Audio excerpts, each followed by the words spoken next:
आज bank of Canada की quarterly review meeting थी जिसमें टिफ मैकलन जो कि चेयर हैं बैंक ऑफ कनाडा के, उन्होंने ये अनाउंस किया कि वो अपना रेट हाइक जो है वो पॉज ही रख रहे हैं, यानी कि होल्ड कर रहे हैं 4.5% पे,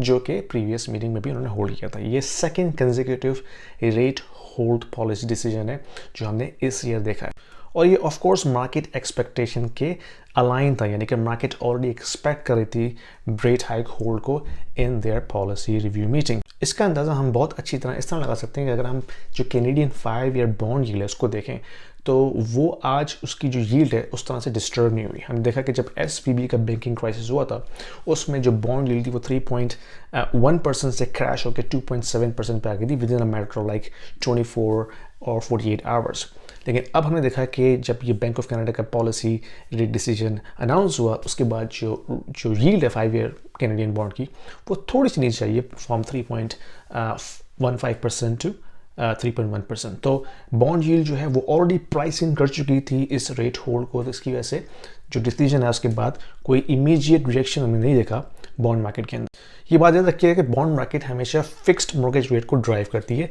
और जो बैंक ऑफ कनाडा का ओवरनाइट रेट है वो वेरिएबल रेट को ड्राइव करता है। तो एक साइन ऑफ रिलीफ है कैनेडियन होम ओनर्स के लिए जिन्होंने खास करके रिसेंटली होम परचेज किया हो और अपना मॉर्गेज रेट वेरिएबल रखा हो। तो अब पिछले हमने 6 to 8 मंथ्स देखा कि जो उनकी मॉर्गेज पेमेंट्स थी वो सिग्निफिकेंटली ऊपर जा रही थी जैसे जैसे रेट हाइक ऊपर जा रहा था। लेकिन अब लास्ट 2 क्वार्टर्स उन्होंने देखा है कि जो रेट होल्ड उन्होंने रखा है 4.5% पे, जिसके बाद एक स्टेबिलिटी का फेज़ आ रहा है। इसके बाद हम देख रहे हैं कि जो मॉर्गेज पेमेंट्स हैं एटलीस्ट वो अपने करंट लेवल पे बरकरार हैं। साथ ही टिफ मैकलम साहब ने यह भी कहा कि जो मार्केट एक्सपेक्टेशन है रेट कट्स के हवाले से, यानी कि अगर हम बॉन्ड मार्केट को देखते हैं तो वो एक्सपेक्ट कर रही है rate cuts in this calendar year. उनकी नज़र में ये एक लाइकली सिनेरियो नहीं है। जो काफ़ी सॉफ्ट किस्म के वर्ड्स, जिन्होंने कोई स्ट्रॉन्ग वर्ड्स नहीं कहे, और उसकी वजह यह है कि वो देख रहे हैं कि जो इन्फ्लेशन अभी भी काफ़ी एलिवेटेड है फ्रॉम 2% रिक्वायर्ड लेवल, और जो इस वक्त न्यूज़ आ रही है फ्रॉम फाइनेंशियल सिस्टम वो काफ़ी इन्फ्लेशनरी है, काफ़ी रिसेशनरी है, यानी कि जो बैंकिंग क्राइसिस हमारे सामने है वो भी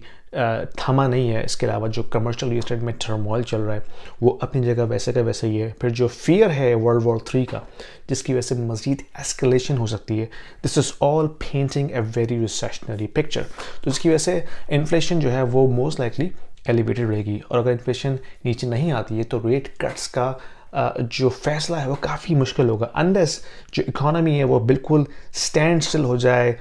GDP नेगेटिव हो जाए, then they may be able to stimulate the economy